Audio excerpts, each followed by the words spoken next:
সামনে জানুয়ারির 25 তারিখ হবে 119তম উরুস মুবারক। আগামী জানুয়ারিতে 119তম উরুস মুবারক হবে। ওনার কিছু কারামত আমি বলতেছি, তুলে ধরতেছি আপনাদের সামনে। ওনার 3 ছেলে ছিল। বড় ছেলের নাম হযরত দয়াল বাবা শরীয়তুল্লাহ শাহ রহমতুল্লাহ আলাই, মেজো ছেলের নাম হযরত দয়াল বাবা করিম শাহ রহমতুল্লাহ আলাই, ছোট ছেলের নাম হলো আদিম শাহ রহমতুল্লাহ আলাই। ওনার 3 ছেলে ত্রিপুরা ভারতে সন কাটতে গেছিল, সন কাটার জন্য। ওখানে ওনাদেরকে 3 ছেলেকে, আইতুল্লাহ শাহ রহমতুল্লাহ আলাইয়ের 3 ছেলেকে ভাগ 55টা বাঘের উপরে, 55টা বাঘের উপরে ওনাকে ঘ্রাও করে ওনার ছেলেদেরকে। উনি কিন্তু সাথে যায় নাই, উনি বাড়িতে ছিল। তো হঠাৎ করে উনি ওনার ওয়াইফরে বলতেছে যে, বিবি তুমি আমার জন্য, আমার পেটে খিদা, অল্প চলে ভাত বাড়ো, আমি এক জায়গা থেকে আসতেছি। তখন ওনার ওয়াইফ ভাত প্লেটে দিতেও পারে নাই। এই সময়টুকুর ভিতরে হযরত দয়াল বাবা আইতুল্লাহ শাহ রহমতুল্লাহ আলাই ওনার 3 ছেলেকে বাঘের হাত থেকে উদ্ধার করে আমাদের বাড়িতে নিয়ে আসছে। তখন ওনার সাথে সাথে এই 55টা ভাগ ওনাদেরকে আগাই দেওয়ার জন্য আমাদের দরবারে আসে। তখন হযরত বাবা আইতুল্লাহ শাহ রহমতুল্লাহ আলাইয়ের চরণে এই বাঘগুলা ভক্তিও চুম্বন করে।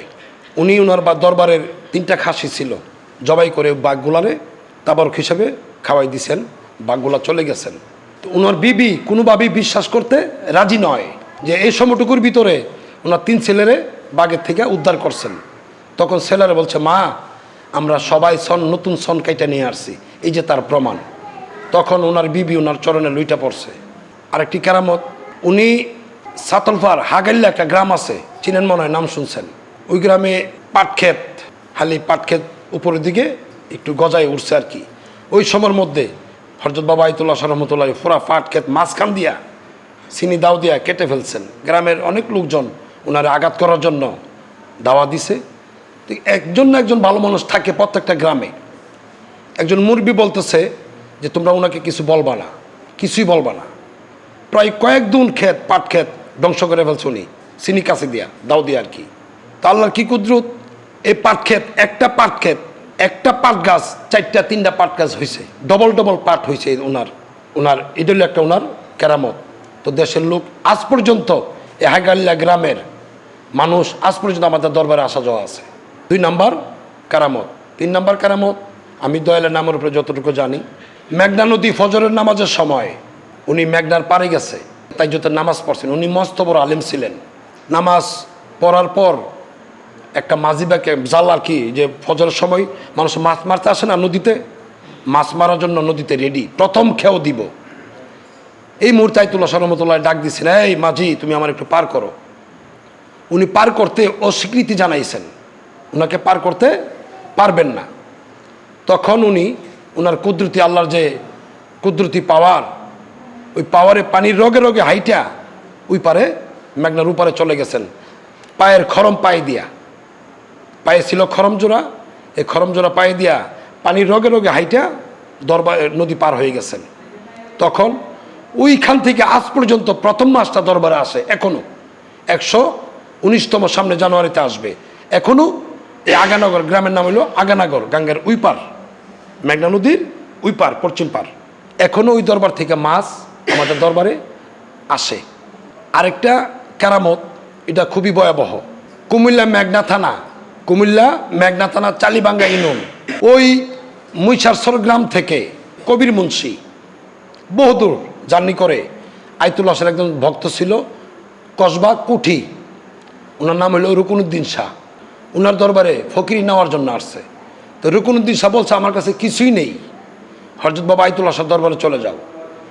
যে ব্যক্তিটা আসছে ওই ব্যক্তিটা আমাদের এনে আসতে আসতে প্রায় এশারের পরপর হয়ে গেছে।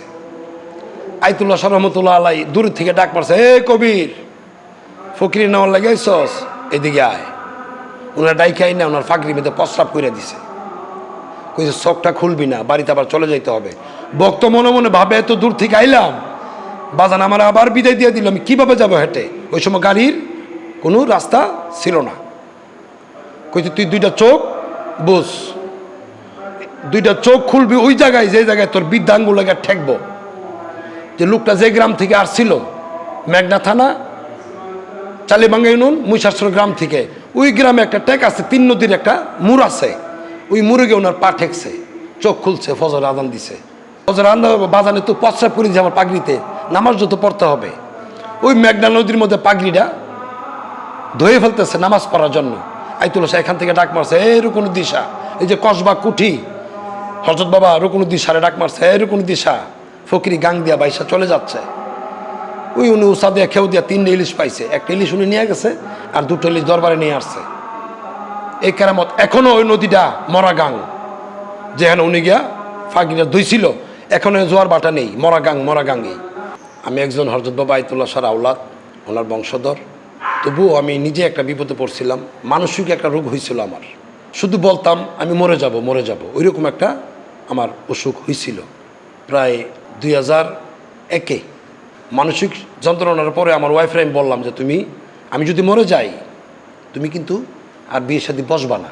এরকম আমার মা চাচি যারা আছে সবার কাছ থেকে আমি বিদায় নিয়ে নিছি, আমার বংশধরা যারা দেখতে আসছে তাদের কাছ থেকে আমি বিদায় নিয়ে নিছি যে আমি চলে যাব। এরকম অস্থির আমার কাছে লাগতো। হঠাৎ করে একদিন শুক্রবার জুমার নামাজ শেষ করে বাড়িতে আসছি, সন্ধ্যাবাতি দয়ালে দরবার সন্ধ্যাবাতি দিছি, কিন্তু আমার দেখার জন্য মানুষ, আমার আত্মীয় স্বজনেরা একজন আসেই। হঠাৎ করে এরা শুক্রবার দিনগার রাত্রে আমি স্বপ্নে দেখতেছি যে একমাত্র আইতুল্লাহ শাহ ছাড়া এই মানসিক তুফান থেকে তোমার রক্ষা করার শক্তি আর কারো নাই। তখন আমি সিদ্ধান্ত নিলাম যে আমি আর কোনো উজা বাদ্য কবিরাজ খুঁজবো না, আমি তার চরণে 5টা বাতি পাঞ্জাতন নামে জ্বালাইয়া একটা ভক্তি দেব, দিহি মুক্তি পাওয়া যায় কিনা। প্রায় 1 বছর আমার এই অসুখটা ছিল আমার শরীরে।